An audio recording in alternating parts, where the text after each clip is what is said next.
રાજ્યમાં લોકોને વ્યાજના વિષ ચક્રમાંથી મુક્ત કરવા રાજ્ય સરકારે ખાસ ડ્રાઈવ શરૂ કરી છે, જે અનુસંધાને સુરત શહેરના જાણીતા વ્યાજખોર સામે ઉધના પોલીસે કાર્યવાહી સાથે ધરપકડ કરી છે।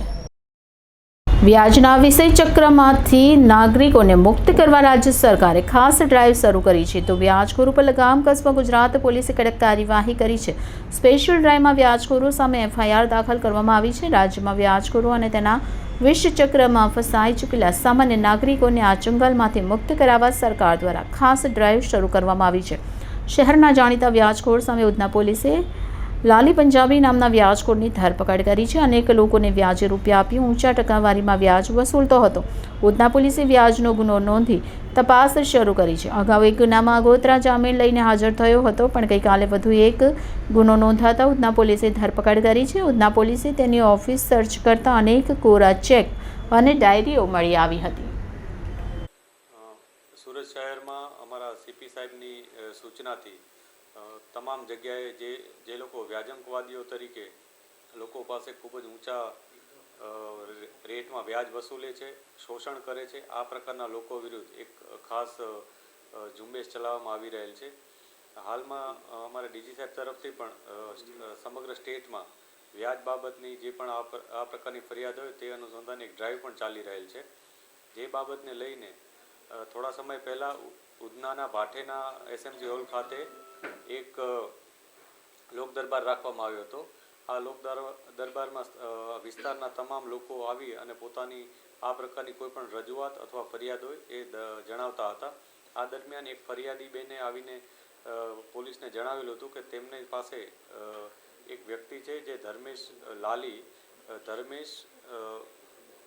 હંજરા કરીને છે, એમને ખૂબ જ ઊંચા વ્યાજ દરે પૈસા આપ્યા હતા અને એમનું સમગ્ર રીતના એમનું આર્થિક શોષણ કરી રહ્યો હતો। જે બાબતને લઈને પોલીસે ફરિયાદ નોંધી હતી। આ ફરિયાદ બાદ પોલીસે એમના આ જે આરોપી છે ધર્મેશ લાલી એના ઘરે એના ઓફિસે જઈ અને તપાસ કરી હતી।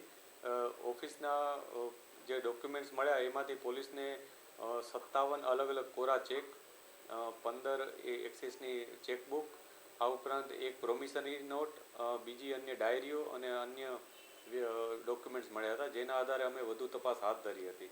આ વધુ તપાસમાં અમને કેટલાક ભોગ બનનાર લોકોનો સંપર્ક પણ થયો હતો। તેમાંથી એક ભાઈએ આવીને એ ફરિયાદ નોંધાવી હતી કે એમણે પોતે 2019માં આ ધર્મેન્દ્ર ઉર્ફ લાલી પાસે 2 લાખ રૂપિયા વ્યાજે લીધા હતા। 2 લાખ રૂપિયા વ્યાજે લીધા, એમાં પહેલા જ દિવસે જ્યારે આપ્યા વ્યાજે ત્યારે 24,000 રૂપિયા કટ કરી નાખ્યા હતા અને 1,74,000 રૂપિયા એને આપ્યા હતા અને દર મહિનાનો 24,000નો હપ્તો એ પ્રમાણે નક્કી કરવામાં આવ્યું હતું, જેમાં 1,68,000 જેટલી રકમ આ જે ભાઈ છે ભોગ બનનાર એણે પરત કરી હતી અને તે છતાં જે આ ધર્મેન્દ્ર લાલી છે એ વધુમાં વધુ માંગણી કરતો હતો।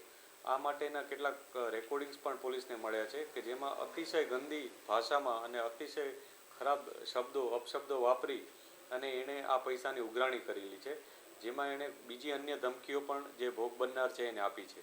આ બાબતમાં વધુ તપાસ કરતાં જાણવા મળ્યું છે કે જે ફરિયાદી છે એણે આની ધમકીથી ડરીને અને અત્યાર સુધી કુલ 5,15,000 રૂપિયા 2 લાખની સામે આપી દીધા છે અને તે છતાં જે આ આરોપી વ્યક્તિ છે ધર્મેન્દ્ર લાલી એ ફરિયાદી પાસે બીજા 3 લાખ રૂપિયા માંગે છે અને એમ કરતાં એને ધમકી પણ આપે છે કે જો તું મને આ 3 લાખ નહીં આપ તો હું તારા નામનો 15 લાખનો ચેક, જે કોરો ચેક છે એ 15 લાખ લખી અને કોર્ટમાં ચેક રિટર્નનો દાવો કરીશ અને એ રીતના ફસાવી દઈશ।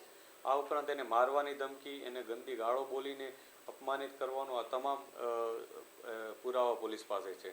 આ સમગ્ર ઘટનામાં પોલીસે ધર્મેન્દ્ર લાલીની ધરપકડ કરી છે અને એના ફર્ધર પોલીસ રિમાન્ડ પણ અમે નામદાર કોર્ટ પાસે માંગીશું, જેથી અમે એના ઉપરની વધુ કાર્યવાહી કરી શકીએ, વધુમાં વધુ વિગતો મેળવી શકીએ, જેથી આવા ભોગ બનનાર લોકોને અમે ન્યાય અપાવવા માટે પ્રયાસ કરી શકીએ।